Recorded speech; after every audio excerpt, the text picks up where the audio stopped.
Greetings folks, and welcome to another 8/16/32-bit.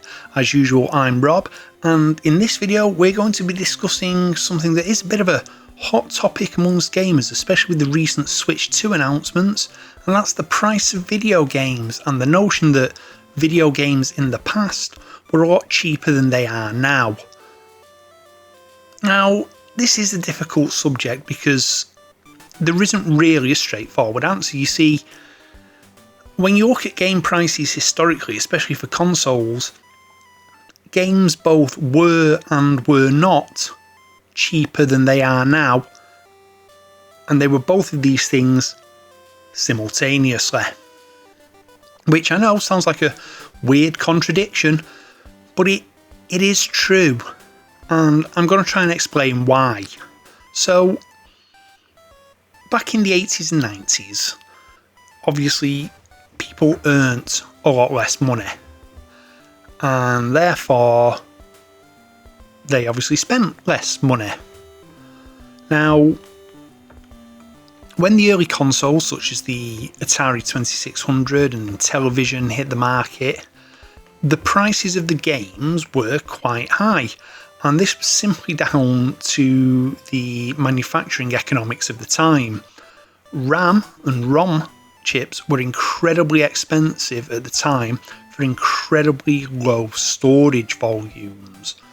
You know, it wasn't uncommon for systems to ship with, 4 kilobytes of RAM or less, and ROM chips were almost always under 32 kilobytes in size.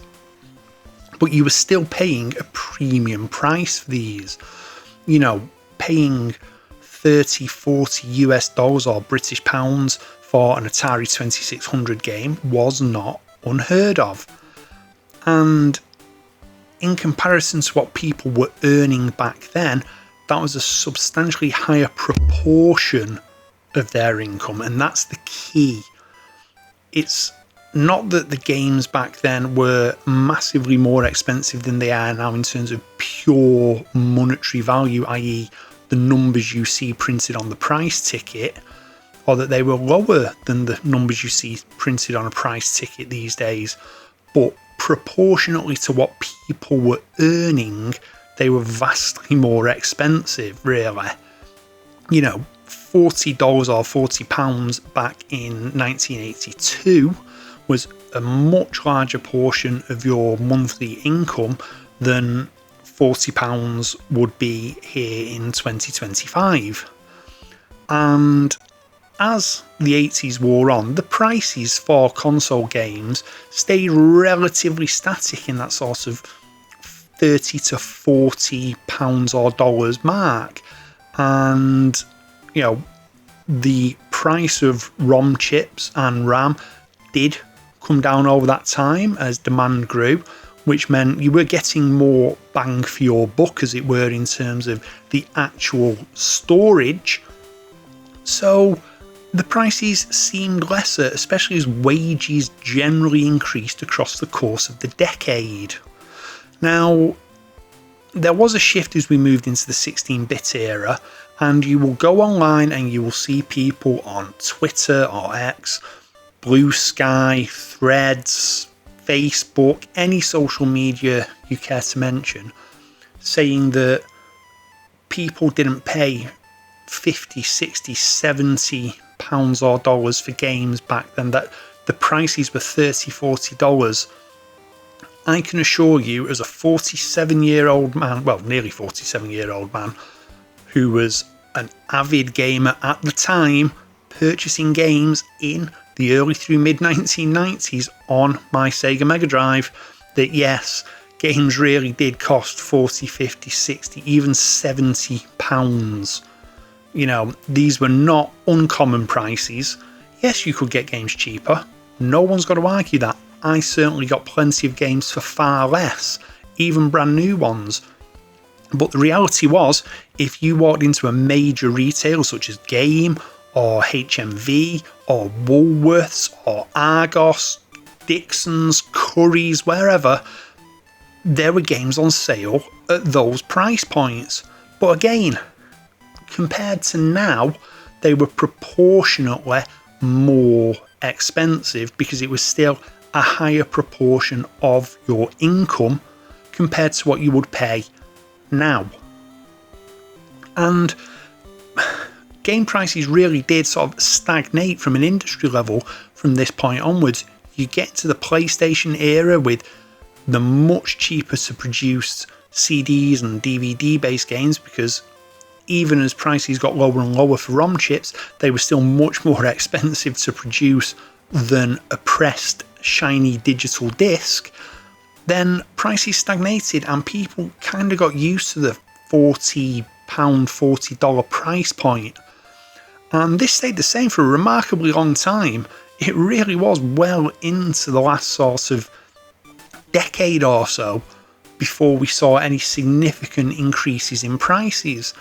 You know, games crept up first to 50, then 60 more recently, £70 or dollars, and now Nintendo are talking about £80 or $80 for Switch 2 titles. And yes, that's expensive. But in terms of keeping up with wage inflation and everything else, really, games are just catching up with the pricing relative to people's income that they had been historically. Now, this isn't me defending the games industry for this. Like anyone else, I object to paying what I consider to be too much for something that I'm going to go out and buy. And the prospect of paying £80 for a game, to me, isn't good. I don't want to be paying £80 for a game. You know, it's a huge amount of money, and yes, some games are 30, 40, 50 hours long, so you get a good amount of bang for your buck, as it were, but it's still a substantial amount of my income to spend on a game. And I get it. As I said, game prices haven't kept up with wage inflation. The costs of producing video games, especially the big high-end AAA titles, have ballooned massively over the last 2 decades. You know, since the 1990s, we've gone, even in the PlayStation era, this is including, you know, you could have a team of 15, 20 people produce a video game that could sell in huge numbers. These days, your top AAA titles, you're looking at literally hundreds of people working on them just to be able to provide the amount of artwork, voice acting, music, the underlying code. It's a hugely intense industry for people, and publishers are businesses. Let's be honest here. They're not making games for us gamers out of the goodness of their hearts. They're not doing it as a charity. This is all about making money, because that's what business is. And they will look to increase prices if they think they can, and they will. And if we're all going to be completely realistic, when it comes down to it, we will pay. All of us, we will pay whatever they ask for the games that we want. It's going to happen. It's sad because as the consumers, the power should rest with us. We could just stop buying games, but not enough people will. When you look at the size of the global video game industry, which is, by sheer monetary value, the largest entertainment industry in the world, there is nothing, and I mean nothing, that we can do other than stop buying games to stop prices going up. And as I said, it isn't going to happen. Now, I know some people will want to disagree with me, and I'm 100% guarantee there will be some comments regarding the pricing of games historically saying I'm wrong, those games were never that price.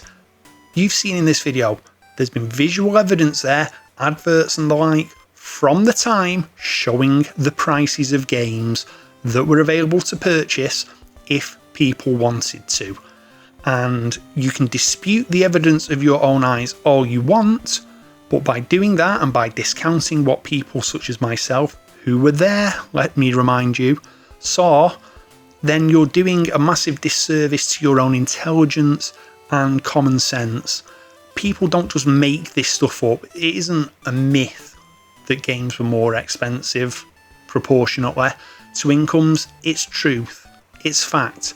But yes, to go back to the original point, games both are and are not more expensive now and in the past than they were or they will be.